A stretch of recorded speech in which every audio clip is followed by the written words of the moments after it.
Mungkin juga Prof boleh kongsikan sudut awalnya keterlibatan Prof dalam industri farmasi halal ini, dan juga bagaimana isu tentang sijil vaksin dulu ni, sebab saya nak KM Prof dengan keterlibatan Prof daripada awal lagi. Sesungguhnya yang halal itu jelas dan yang haram itu juga jelas. Bagaimanapun di antara keduanya terdapat perkara yang tidak jelas, yang syubhah, yang mana ramai orang yang tidak mengetahuinya. Sebenarnya saya jatuh minat dalam bidang ini sebab tu bermula di UIA Kuantan.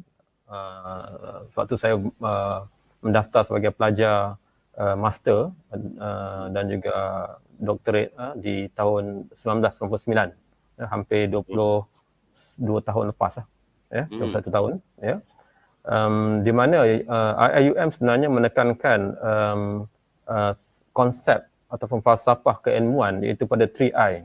Kalau pelajar-pelajar IIUM tu memang fasih lah apa maksud di sini, iaitu internationalization, nak sebut pun payah ni.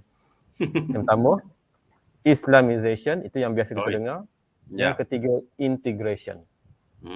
Itu konsep asas ditekankan kepada semua pelajar-pelajar, sama ada undergraduate ataupun postgraduate, dalam menggarap ilmu-ilmu yang dibelajar, sama ada ilmu berkaitan dengan, of course, ilmu duniawi, tapi daripada sains dan teknologi, tidak terlepas daripada tiga konsep ini yang meletakkan ilmu-ilmu itu asasnya daripada ilah, daripada Tuhan yang satu, iaitu Allah Subhanahu Wa Taala, dan dia tidak ada, kita katakan, sebagai separation of knowledge itu sendiri. Dengan kata lain, kalau kita sebagai seorang Muslim, ditekankan bahawa garaplah ilmu tersebut, galilah ilmu tersebut, dan jangan berhenti di situ. Kena niat untuk bagaimana untuk mendapat ajra atau mendapat pahala dengan menyampaikan ilmu tersebut dengan kepintaran yang kita belajar. Jadi dengan maksud lain, kalau kita sebagai pensyarah perubatan, pengamal perubatan, doktor dan sebagainya, ilmu-ilmu kita tu dia singgah kat kita saja. Dia singgah, tapi perlu dimanfaatkan, perlu disampaikan. Sebab apa? Yang mendapat manfaat tu bukan diri kita. Kita ni sebagai transit sahaja. Itu dia maksudnya ditekankan di UIA seawal saya membuat PhD pada peringkat awal, dan juga saya secara alhamdulillah kita katakan berguru dengan Profesor Omar Hassan Kasuli. Alhamdulillah. Kalau kita sebagai kata memang untuk guru lah, ya. Ya. Banyak belajar daripada dia, kena belajar one to one sebab ada modul yang saya kena yang saya kena pelajari di situ. Dan pada waktu sama saya membuat 3 degree master. Saya convert ke PhD, saya buat juga pada tahun 2004 postgraduate diploma in Islamic Study. Mungkin pada waktu itu ada yang juga mempertikaikan sanggup ke saya buat 3 degree itu pada waktu yang sama. Saya rasa insya-Allah saya cuba, dan akhirnya dapatlah, alhamdulillah, master saya dapat convert ke PhD. Ikutkannya sepatutnya dalam tempoh 48 bulan, tapi saya alhamdulillah dengan izin Allah saya dapat habis dalam 31 bulan. Alhamdulillah. 31 bulan. 3 tahun 1 bulan. 37 bulan. 37 bulan. Dan juga saya dapat habiskan diploma saya sebab saya nampak di situ ilmu tersebut perlu dikembangkan, dan saya kena ada base saya dalam Islamic Study juga. 2004. Dan sehingga itu, selepas itu pada 2007 saya mengambil challenge, dan profesor saya ataupun supervisor saya, dia ada knowledge sebanyak mana pun di universiti. Kalau awak tak masuk pada industri, knowledge yang awak belajar tu separuh saja. Saya masih lagi ingat kata-kata dia tu. Jadi dipendekkan cerita, saya dapat tawaran bekerja di CCM Pharmaceutical sebagai head R&D.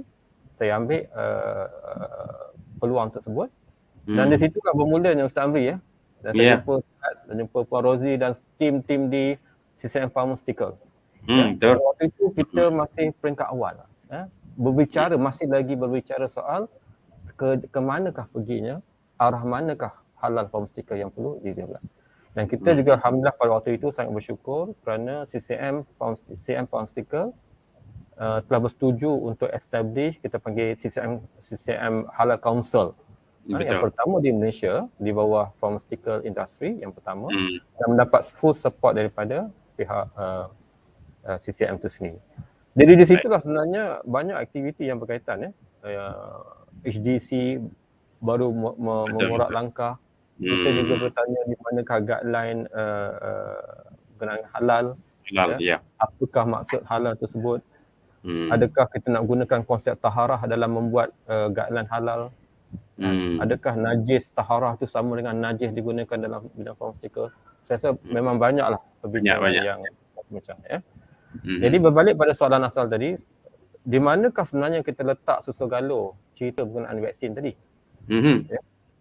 Dan adakah disebabkan waktu pandemik COVID-19 ni timbulnya isu vaksin? Betul. Dan saya sebenarnya telah membuat kajian ni bukan waktu COVID ni lagi. Saya telah membuat kajian vaksin bagaimana Tuan nyatakan tadi, peringkat awal lagi. Dan kajian pertama berkenaan vaksin yang saya terlibat adalah preclinical vaccine, preclinical stage di bawah CCM Pharmaceutical tahun 2007-2008. Saya dihantar oleh CCM untuk bekerjasama dengan pihak penyelidik dari Taiwan, dan saya dihantar terus ke di New York. New York. Sepatutnya saya pergi 3 orang di sana sebab saya one of the consultant untuk establish a new vaccine bawah Haemophilus influenza type B, strain baru. Dan akhirnya grup MD kata, tak apa Aziz, you pergi seorang lah. Tak kisahlah, dia orang tahulah cakap dengan you apa semua. Saya dengan terpinga-pinga, pada masa tu muda lagi, umur 35. Sekarang ni muda lagi, sekarang ni pun muda. Jadi, dan saya berjumpa dengan pakar-pakar yang sangat senior. Dan salah seorang dari mereka adalah profesor daripada the Johns Hopkins University. Kerana vaksin yang pertama yang perlu kita kata joint venture antara CCM dengan syarikat ini adalah berkaitan dengan Haemophilus influenza. Jadi saya kena membaca, saya kena membuat audit, berbincang dengan mereka dan sebagainya. Itu pengalaman saya yang pertama. Jadi balik pada sejarah tadi Ustaz, kalau saya boleh ceritakan sedikit. Cerita pasal vaksin ni, kalau saya ambil, kalau kita melihat semula, memanglah agak lama. Saya ringkaskan sedikit, kita ambil pada zaman Osmaniyah. Dan saya pasti ramai di kalangan mereka-mereka yang aktif dalam Facebook, internet dan sebagainya telah melihat salah satu contoh sijil vaksin. Sebenarnya itu bukan perkara yang baru. Sebab apa? Pada 1717, saya perlu perbetulkan sedikit fakta. Kenapa? Bila kita menyatakan soal siapakah penemu vaksin yang pertama, memang pastinya dalam sejarah orang akan mengingat kepada Edward Jenner, ataupun Louis Pasteur. Itu berlaku sebenarnya lebih kurang dalam 70 tahun selepas perkembangan vaksin yang aktif di zaman Osmaniyah pada awal. 70 tahun lepas tu? Ya, 70 tahun. Dalam sejarah pada 1796, kalau boleh lihat pada Britannia ataupun dalam Wikipedia, memang Edward Jenner lah orang kata sebagai penemu vaksin yang pertama. Tapi dia ada caveat di situ, di mana itu adalah vaksin yang saya katakan semi modern. Tetapi pada peringkat awal, pada awal kurun ke-18, masuk dalam sekitar 17